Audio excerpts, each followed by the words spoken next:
le monde! Bienvenue à Meg autour du monde. Encore un beau pays qu'on va découvrir ensemble aujourd'hui. Je te montre son drapeau. Attends. On va voir. Il y a des couleurs qu'on voit moins souvent dans les drapeaux. Est-ce que ça te dit quelque chose? Non? En fait, Meg aujourd'hui va te faire découvrir le plus petit pays du monde. Très, très petit. Donc, il s'agit du pays du Vatican. Je te montre, il est où sur la carte? Le Vatican, ce qui est particulier, c'est qu'il est situé à l'intérieur du pays de l'Italie. Donc, en plein centre, il y a un autre pays en plein centre de l'Italie qui s'appelle le Vatican. L'Italie, c'est en Europe. Tu vois, on dit que l'Italie, ça a une forme de botte. Donc, on ne voit pas très bien, mais c'est en jaune. Effectivement, un peu une forme de botte. Donc, là, on ne regarde pas le pays de l'Italie. On va le voir dans une autre capsule, mais spécifiquement le petit pays qui est au centre, le Vatican. Son fameux drapeau, le Vatican, qu'on voit ici en version rectangulaire, mais en fait, c'est un des seuls drapeaux au monde qui est sa version officielle, qui est un drapeau carré. Et oui! Donc, jaune, avec ici plusieurs symboles qui réfèrent à la religion catholique. Donc, c'est en fait le Vatican, l'endroit, le point central de la religion catholique au monde.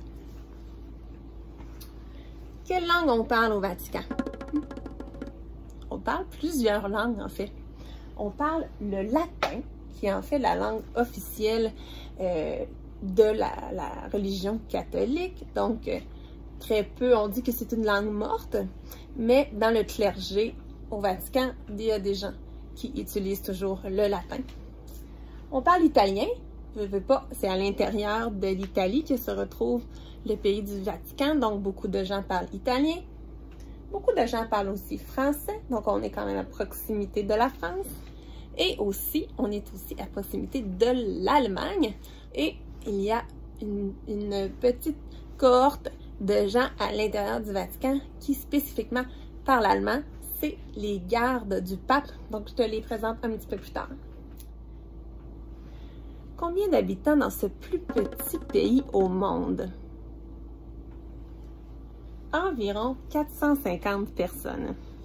Et c'est en majorité des gens qui travaillent, en fait, pour le Vatican, donc pour le clergé de l'Église catholique. Donc, il y a des évêques, il y a des curés, il y a des religieuses. Donc, tous ces gens-là habitent au Vatican. Donc, je te montre un petit peu plus de proche. Je te disais que l'Italie, ça avait un peu une forme de botte. Regarde, on voit un peu la forme. Donc, à l'intérieur de l'Italie, il y a la ville de Rome. Et à l'intérieur de la ville de Rome, on voit les quartiers de Rome. En mauve, ça se trouve à être le quartier, en fait, le pays du Vatican. Comme on peut voir ici, la carte du Vatican de haut. Donc, un tout petit pays. Regarde. Donc, il s'agit d'une maquette du Vatican. Donc, c'est rare de pouvoir voir un pays entier sur une maquette de ce type-là. Donc, très petit. Une superficie, le Vatican, de 0,43 km². Est-ce que tu as une idée de ce que ça peut représenter? 0,43 km²? En fait, si on veut visiter entièrement le pays du Vatican et qu'on fait le tour du Vatican, on va le faire en 30 minutes à pied. Ça donne une idée à quel point c'est pas grand. Donc, une petite marche de 30 minutes et on a fait le tour du pays. Tout à l'heure, je disais que c'était l'endroit au monde où est dirigée l'Église catholique. Donc, le grand chef du Vatican se retrouve à être le pape. Donc, présentement, c'est le pape François Ier qui est le grand chef du Vatican. Donc, autant pour la direction plus administrative que pour le côté plus spirituel associé au Vatican.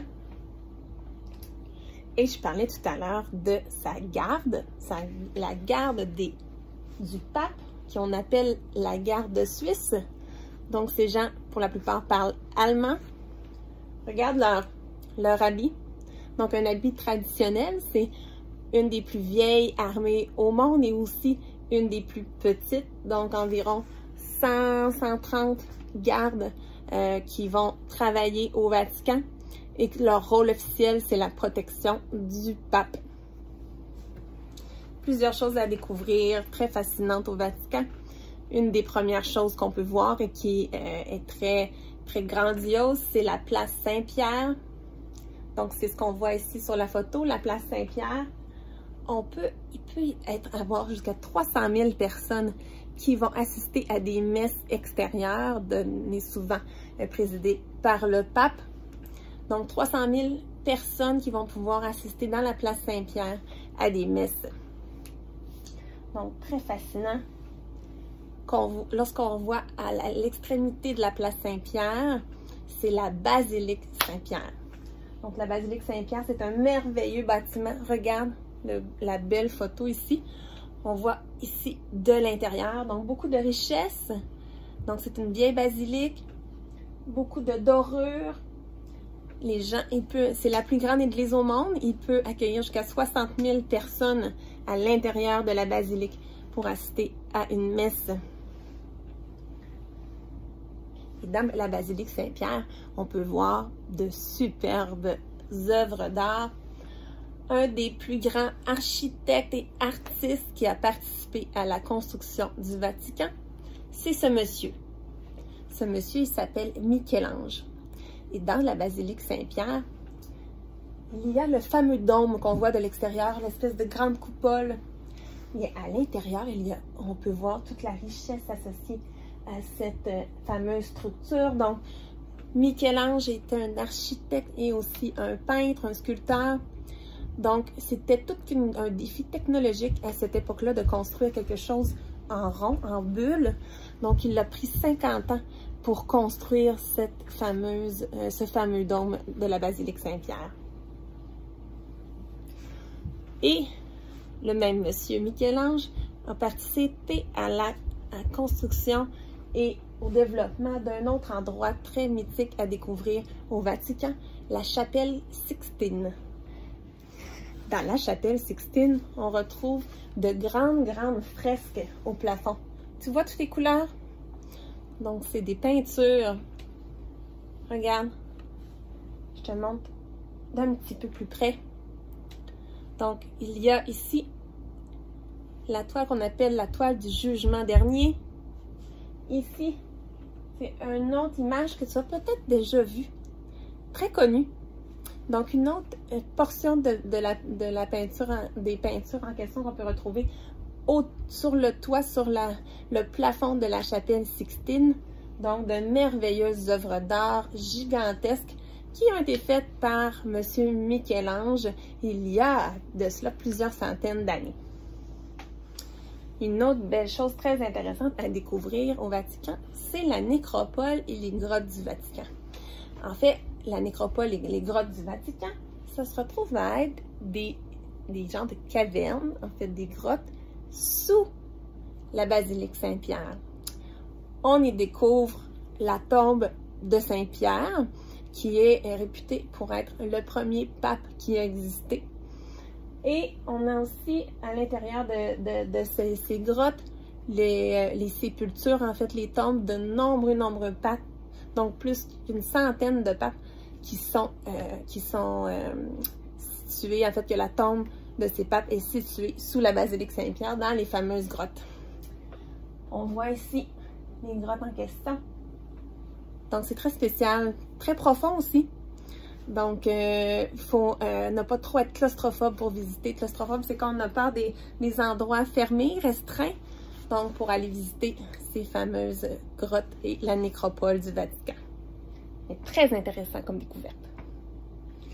Et une dernière belle chose, j'ai mis en vert parce que c'est très verdoyant, c'est les jardins du Vatican. Donc, les jardins du Vatican ont été développés et entretenus depuis des siècles. Donc, regarde les belles fontaines, les beaux arbustes tout coupés, très droits. Donc, un autre, complètement ailleurs, un autre paysage à découvrir au Vatican, les fameux jardins. C'est intéressant hein, comme visite. Donc, c'est ce qui termine la visite du plus petit pays au monde. Donc, il va falloir que bientôt on découvre le plus grand pays au monde. Quel est le plus grand pays au monde? La Russie. Donc, ça sera un des sujets des prochaines capsules. En attendant, je te dis à bientôt.